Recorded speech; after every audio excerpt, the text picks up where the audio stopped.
तलाव आम्ही जलसंधारण म्हणून दगड तयार केलेला, दगड काढल्यानंतर जे काही दगड खान तयार होतो जलसंधारणाचा प्रॉपर्टी म्हणून आम्ही यूज करतो 5 वर्षानंतर. आणि जे क्रेशर आता सुरू आहे खाजगी मालकीचे, त्यांना सुद्धा एफसेंट क्रेशर करतात काही उद्योग धोरणाच्या फॅसिलिटी देतो. त्यांनी पुढाकार घेतला. आता मला त्यांनी निवेदन दिलं आहे की आम्ही 50 लिटर टाकायला तयार आहे, म्हणजे आम्हाला सवलत दिली. आम्ही त्याला सवलत दिला, त्याचाही आम्ही एक विचार करतोय. छत्रपती शिवाजी महाराजत्व अभियान हे अभियान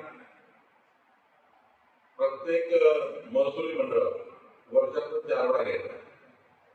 आणि या अभियानात जे काही आमचे महसुली काम आहे, कोर काम, जसं शालेय विद्यार्थ्यांना आपण आपल्या शैक्षणिक शालेय विद्यार्थ्यांना कुठले सर्टिफिकेट आहे, डोमेसाईल असो, कास्ट असो, वास्तविक स्टॅम्प काम करा. यानंतर कुठल्याही विद्यार्थ्याला एकही प्रकारचे स्टॅम्प पेपर लागणार नाही. 500 रुपयाचा स्टॅम्प होता तो काम करून टाकला. आमच्या सरकारने मान्य एकनाथजी, देवेंद्रजी, अजित पवार जी यांनी मंत्रिमंडळात मंजूरी दिली आणि आम्ही तो आता स्टॅम्प पेपर काढून टाकला. कुठल्याही शैक्षणिक दाखला स्टॅम्प पेपर लागणार नाही. छत्रपती शिवाजी महाराज अभियान जे आता पुढे राहणार आहे, त्यामध्ये 2 महत्वाचे विषयावर काम करणार आहे. एकही व्यक्ती हा गावातला कुठल्याही योजनेपासून सुटणार नाही याची काळजी घेणे या अभियानात. सुमोठो आमचा अधिकारी जाऊन लोकांच्या घरी जाऊन त्याचं काम पूर्ण केला पाहिजे असा या भूमिकेत आम्ही आहे. आणि 100% आमच्या भूमी अभिनेते 1911-12 ते 1930 त्या काळात आणि मग एकत्रीकरण आपलं म्हणजे स्वातंत्र्य भारतानंतर एकत्रीकरण झालं आहे जमिनीचं. आणि या 11-12 आणि 1930 मध्ये आपलं मॅपिंग झालं होतं जमिनीचं इंग्रजाच्या काळात. जमाबंदी आयुक्तांना आमचा केला होता तेव्हा. तर त्याच्या आम्ही आता मॅपिंग करतोय. संपूर्ण महाराष्ट्र हा पुन्हा मोजून काढला त्याची तयारी आम्ही करतोय. त्यानंतर 2 बाबी करतोय. पहिला गावठाण जे आहे, गावठाणाचा पूर्ण ड्रोन सर्वे करून ॲक्युरेट सलग प्रॉपर्टी कार्ड आम्ही महाराष्ट्राच्या वाटप करतोय. 60% महाराष्ट्रातून मॅपिंग झाला, 60% गावठाणातून मॅपिंग झाला आणि 60% घरी आम्ही आमचा स्वामित्व प्रॉपर्टी कार्ड ठेवतो. 40% गाव शिल्लक राहिलेले आहे. तसंच आम्हाला पुन्हा जालना शहरात आहे, त्या राज्यातलं सर्व शहर त्यांची मालमत्ता कार्ड आम्ही देणार आहे. कारण त्याच्याकडे रजिस्ट्री असेल, रजिस्ट्री म्हणजे मालमत्ता आहे, तो एक व्यवहार आहे. जालना नगरपालिकेचा टॅक्स म्हणजे टॅक्स आहे, इतर पावती. पण मूळ त्याचा जो खरा स्वामित्व काय आहे तर महसुली विभागाने दिलेला प्रॉपर्टी काय तो मेन आहे.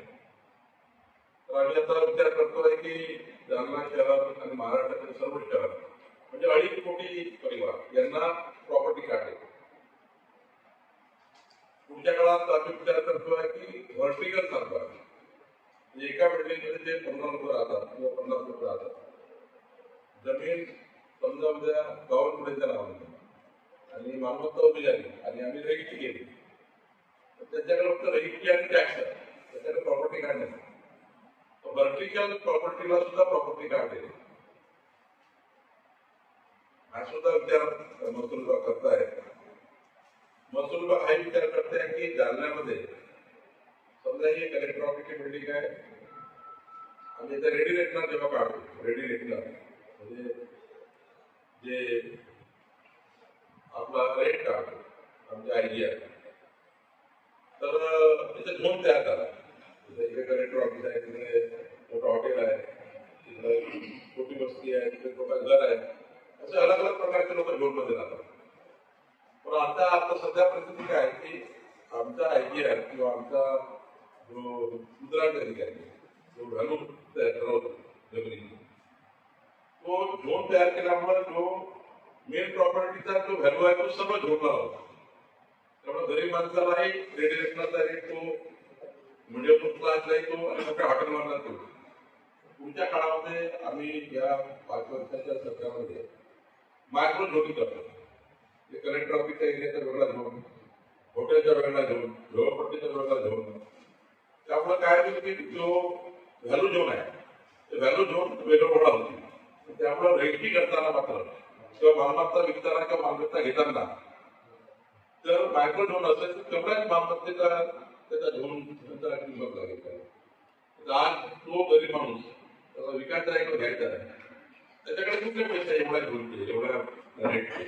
त्यामुळे व्हॅल्यू झोन आम्ही तयार करणार, मायक्रो व्हॅल्यू झोन त्याच्यावरही काम करणार. आम्ही ठरवला की पुढच्या 5 वर्षात मीच अध्यक्ष आहे. मला मुख्यमंत्र्यांनी या कमिटीचा अध्यक्ष केला. 11 आमदारांची समिती आहे, 9 अधिकारी आहेत, सर्व वरिष्ठ अधिकारी आहेत. त्या राज्यातले सर्व सिंगल डॉटेड, डबल डॉटेड मामलेदार कोर्टाने तयार केलेले रस्ते, 143 अधिकारात तहसीलदारांनी तयार केलेले रस्ते, 2 भावाच्या भांडणावर तयार झालेला रस्ता. आता रस्त्याचा हा वाद आहे की रस्ता 4 फूटचा आहे की 5 फूटचा आहे की 3 फूटचा आहे याच्यावरच वाद चालतो. शासनाने हा निर्णय घेतला की कुठलाही रस्ता कमीत कमी 12 फूटचा कमी झाला आणि जो रेकॉर्डवर आहे तो 30 फुटा 40 फुटा तो आहे नव्हता. पण जो छोटाचा छोटा रस्ता जो असेल तो 12 फुटाचा. याच्याकरता आखणी करणे अमरावतीने कर्नाटकाने तयार केला. अमरावतीने गाव वाईज, विलेज वाईज, ग्रामपंचायत नाही विलेज वाईज पूर्ण 5 रस्त्याला मॅपिंग केला. कुठला रस्ता कुठून गेला, मुलांच्या शेतातून गेला, डबल डॉटेड कुठला आहे, सिंगल डॉटेड कुठला आहे, त्याचं मॅपिंग करून गावागावामध्ये मॅप लावला 5 रस्त्याला. त्याचा मोठा मॅप तयार करून गावागावामध्ये डिस्प्ले केला शेतकऱ्यांनी. त्यावर आता काम चालू आहे. कोणत्या रस्त्याला गोळा करणे, त्या रस्त्याला 100% आम्ही ठरवलं आहे की बाउंड्री फिक्स आहे रस्त्याची, क्षेत्र 12 फुटाचा असेल तर 12 फुटाचा साईड आपल्याला करायचा आहे. दोन्ही साईडला उंच लागवड 10 फूट उंच लागवड. म्हणजे उद्या किती मोठी पिढी आहे, पुढचे 5 वर्षाची पिढी आली तरी ती जर झाडं लागले तर बाउंड्री फिक्स होऊन जाईल. आणि झाड तोडता येत नाही. जर तुम्ही टोन लावला, दगड लावला तर दगड काढून फेकून देतात. पण झाड लावला की झाडाला तोडता येत नाही, कारण फॉरेस्टचा इकडला तो पोलीस स्टेशन दूर केला. त्यामुळे आम्ही आता या राज्याचे जेवढे रस्ते आहेत त्याची बाउंड्री झाडाने फिक्स करतो, झाडं लावतो. त्याकरता आमचं अभियान छत्रपती शिवाजी महाराज अभियान आहे. पुण्यातील राजमाता अहिल्यादेवी होळकरांच्या नावाने आम्ही ते झाडं लावायची योजना तयार करू. आणि छत्रपती शिवाजी महाराज राजस्व अभियानात रस्ते पडले. साधारण आम्हाला 3 वर्षाचा काळ लागेल. पूर्ण रस्त्याचा कम्प्लीट शेतकऱ्यांना न्याय द्यायचा. 1 दिवसाचं काम नाही. काही मामलेदार कोर्टाच्या केसेस चालू आहेत, काही अर्धन्यायी केस चालू आहे वगैरे, त्याच्यावरती आम्ही करतोय. पण आम्ही याच कार्यकाळात देवेंद्र फडणवीस सरकारच्या कार्यकाळात एकही रस्ता कच्चा राहणार शेतकऱ्याचा, तो पक्का आहे. त्याच्यासाठी 2029 पर्यंत 5 वर्षाचा असेल किंवा जिओ फेन्सिंग असेल, गुगल मॅपिंग असेल, कलेक्टरला प्रत्येक वार्डगटाचा तहसीलदार किंवा डीएमओ यांनी चुकीचा तर दाखवला नाही, त्यांच्या खबरदारी कलेक्टरने करून घ्यायची. आणि कलेक्टरला आम्हाला याच्यामध्ये महत्वाचा रोल दिला. पहिला ऍडिशनल कलेक्टर होता. त्यामुळे आता वाढूमध्ये चोरी थांबवणे हे कार्य आणि 3-4च्या वाढू धोरणाप्रमाणे स्थानिक बांधकामाला वाढू मिळणे. एखाद्या ग्रामपंचायतमध्ये वाढू काढायची, त्या वाढूघाटातनं पहिल्या वाढूचा अधिकार आहे जप्त करायचा, दुसऱ्या वाढूचा अधिकार आहे त्या गावाच्या बांधकामाला, आणि तिसरा अधिकार त्या गावाच्या स्थानिक जे ग्रामपंचायतीमध्ये बांधकाम आहे, त्या नगरपालिकेचे बांधकाम आहे, शासकीय बांधकाम त्यांना वाढ उपलब्ध करून देतो 3-4 नुसार. आणि 8च्या नुसार उरलेली वाढ मग मार्केटमध्ये लिलाव करतात. असा 2 भाग आहे. तर आमच्या तहसीलदारांनी मोठ्या प्रमाणावर या 3-4चा धोरणाचा अवलंब केला आहे. 3-4 तास धरून अजूनही कम्प्लीट फॉलो केला नाही. त्याचाही मी आढावा घेतला.